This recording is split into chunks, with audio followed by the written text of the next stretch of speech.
ভেবেছিলাম ছেলের বিয়ে দিচ্ছি, 30 ভরি গয়না দেবে ও শ্বশুর বাড়ি থেকে। ও বাবা, দিল হাফ, 15 ভরি মাত্র। বলেছিলাম একটা সোনার নথ দিতে, সেটাও দিল না। কি যে বিয়ে দিলাম। এইসব কি বলছেন মা? আপনাকে তো সবাই হ্যাংলা বলবে, আপনি তো 1 নম্বরে হ্যাংলা। কি বললে বৌমা?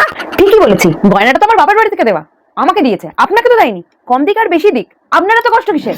ঠান্ডা জলের বোতলটা নিয়ে এলাম, ঠান্ডা জলটা খাবো। বৌমা কি করছো, কি করছো? আর ফ্রিজে হাত দিও না। তোমার শ্বশুর মশাই আমার জন্য ফ্রিজটা কিনে এনে দিয়েছিল। তুমি আমার ফ্রিজে হাত দেবে না, যা লাগবে বলবে, আমি বার করে দেবো। ও, আপনার স্বামী ফ্রিজটা কিনে দিয়েছে?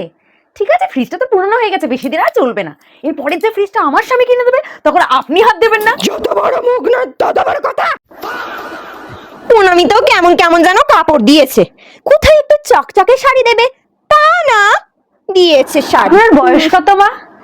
বাও কি দেও? আপনার মনটাই তো চকচকে নয়। চকচকে শাড়ি পরলে কেমন লাগে জানেন? জোকার লাগে। সোয়ার শাড়ি তো আপনার পছন্দ নয়, জোকার জোকার পছন্দ, তাই না?